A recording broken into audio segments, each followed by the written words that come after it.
Hello Libra, Sun, Moon Rising, and Venus Signs. Kamusta po kayo?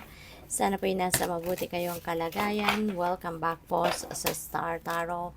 Kung bago kayo rito, welcome din po kayo. Please subscribe, like, share my videos, and leave me a comment po kung naka-resonate kayo. Thank you. So first message ni Libra for today, we have the Explorer.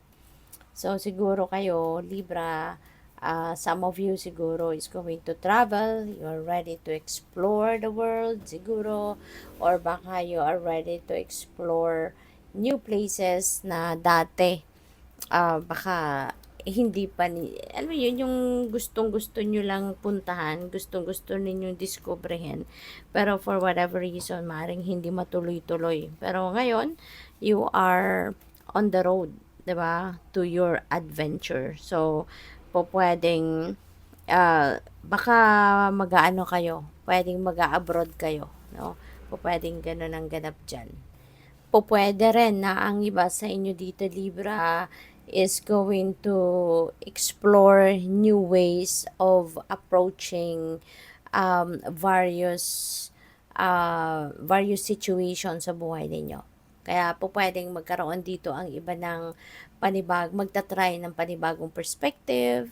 Maaaring ang iba sa inyo dito magta-try ng panibagong siguro magiging resourceful kayo, 'di ba?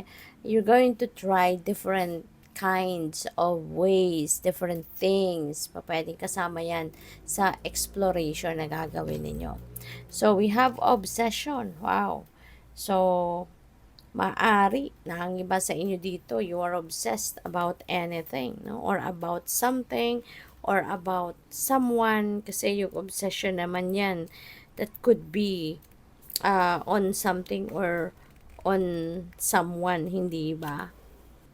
And yung napipick up ko dito, Libra, parang ang iba siguro sa inyo, you are um, realizing, na siguro kung ano man itong obsession na to, kanino man or sa kung ano pa man ang obsession na to, siguro marirealize ninyo rito na it's about time na, 'di ba? Para baguhin mo din, no, yung pakiramdam mo, or baguhin na yung um, attachment mo dito, 'di ba? Maaaring unti-unti you're going to realize na it's about time na for you to let go, 'di ba, of this obsession. Kasi baka marirealize nyo din, ano, na parang wala naman tong masyadong magandang epekto sa buhay ninyo, 'di ba? Sa una lang na-excite kayo, sa una lang parang yun nga, na-attach kayo ng sobra, pero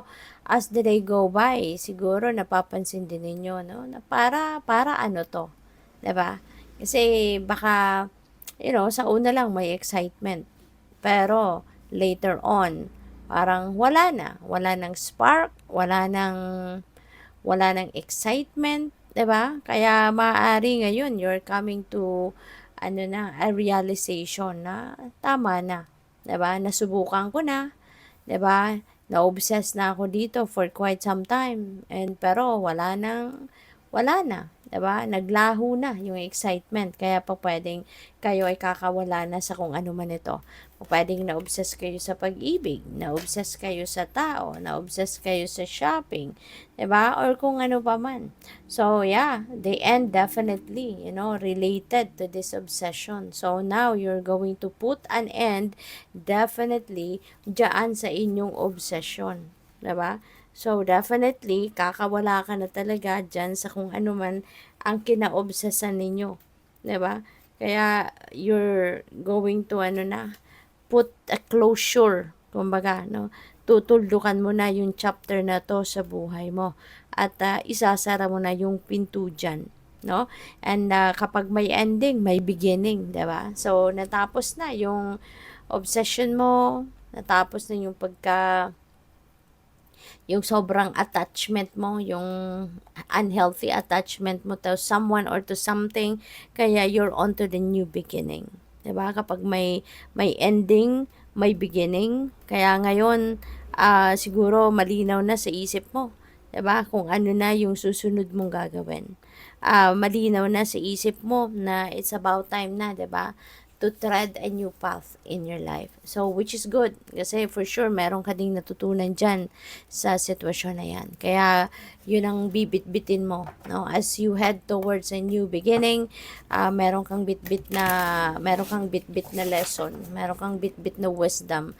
'Di ba? Na for sure napulot mo dyan sa sitwasyon na yan. So, by the way, maraming salamat for subscribing. And if you haven't subscribed yet, subscribe na po kayo. And also, maraming salamat din for not skipping the ads. Kasi malaking tulong po yan sa akin. Thank you. And please click the join button then sa baba ng video kung gusto po ninyo na mag-join sa membership. Salamat po. So, next message ninyo, broken open. Ayan. So, mayroong self-discovery, self-realization, no? And that, for sure, that is related to this obsession. Kaya nga, tatapusin nyo na yan kasi marirealize na ninyo, no? Na kung ano man yan, diba? Na o-obsessan ninyo, wala nang, natapos na, nag-expire na.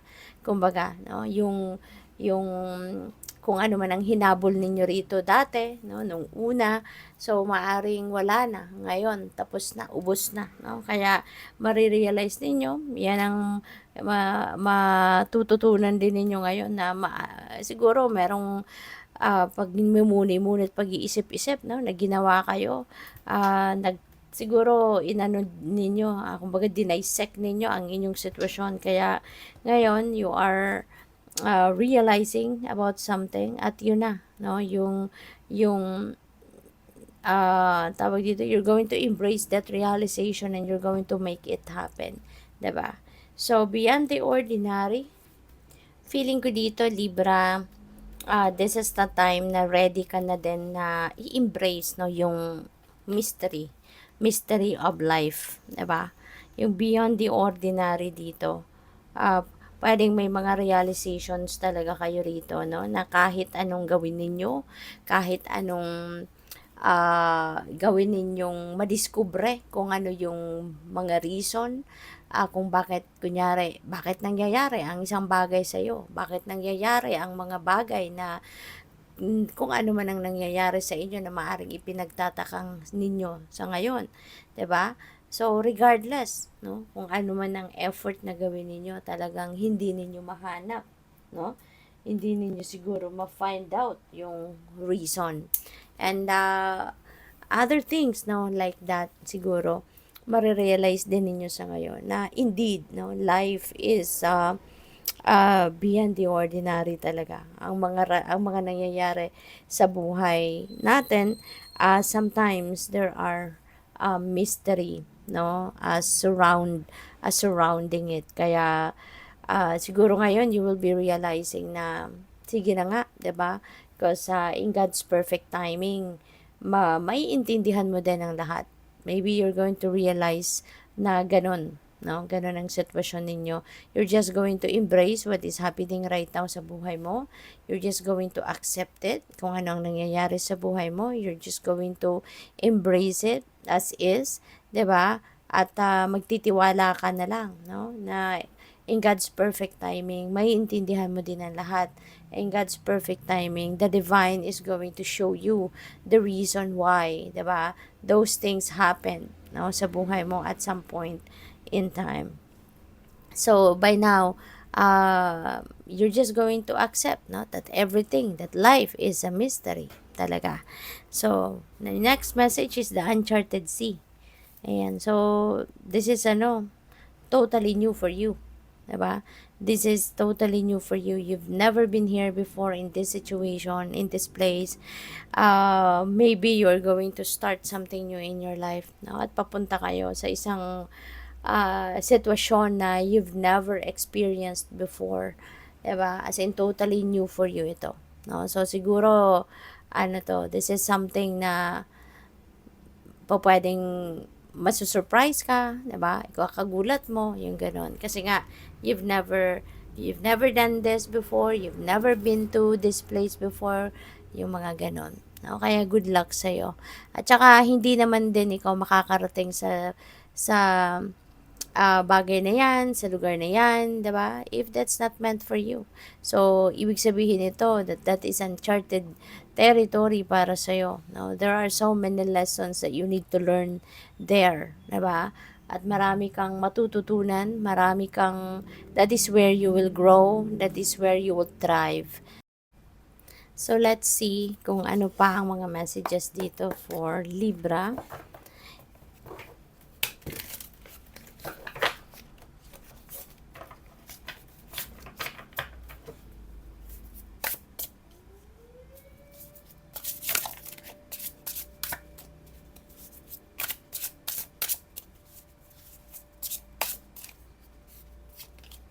We have the Seven of Wands. Ayan. So, si Seven of Wands, ano ito? Challenge, no? So, po pwedeng meron kayong challenge na mararanasan, ma-encounter dito, and that could be related to work, no? Po pwedeng trabaho ito. Maaring maraming naiinggit sa inyo sa trabaho, or po pwedeng merong mga tao dito na hindi natutuwa kasi baka kayo ay na-promote, baka kayo ay maganda yung working relationship ninyo with your boss. Mga katulad lang yan, no, ng mga bagay na po pwedeng kainggitan sa iyo ng mga katrabaho mo. Siguro malakas ka, 'di ba? Sa management, pwedeng ganon. So, ano ka lang, magpakatatag ka lang. Okay? Kasi hindi mo kontrolado, 'di ba, yung isip ng mga kasamahan mo, mga katrabaho mo. Kaya magagawa mo na lang mag-ingat, 'di ba? Mag-ingat and choose whom you will trust, 'di ba? Kasi hindi mo alam, hindi kasi lahat ng nakangiti sa iyo kaibigan mo, hindi lahat ng nakangiti sa iyo loyal sa iyo or sincere sa iyo. Kaya wag kang masyadong magtitiwala na sa lahat ng mga tao sa paligid ninyo, unless, 'di ba, talagang subok mo na yung sincerity, yung loyalty ng taong 'yan sa iyo, 'di ba? So, what else? We have the Knight of Cups. May offer ito para sa iyo, no? So, pwedeng meron ditong proposal, marriage proposal possible, or baka meron ditong magpo-propose, no, ng pag-ibig pa lang.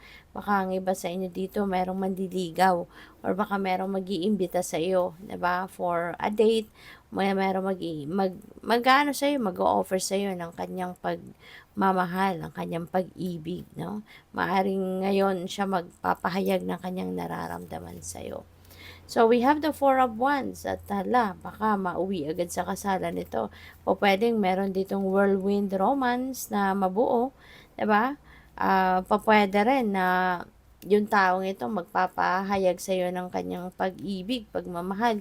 Baka matagal mo din naman talagang gusto rin ng taong ito, kaya hindi mo na papatagalin pa, 'di ba? Kung mag-propose ito sa iyo, pwedeng agad-agad you will say yes, no? At hahantong sa kasalan. Pwedeng merong kasalang magaganap dito, no? Agad-agad. So, congrats sa iyo. At saka yung Four of Wands, celebratory energy din ito, no? Aside from union, aside from merong ditong strong bond between two people in love. So, pwede rin talaga na meron ditong mga selebrasyon na maaaring related to that, mga kasalan, mga proposal, or pwede rin na meron kayong mga achievements, no? Pwedeng merong mga okasyon, pwedeng merong accomplishment kayo na gusto ninyong i-celebrate kasabay, no, ng kung ano man okasyon sa pamilya ninyo. Pwedeng parang 2 in 1, 'di ba? Ang ganap. Kaya have fun and enjoy, no? So, good luck. Thank you for watching Love and Light. Namaste.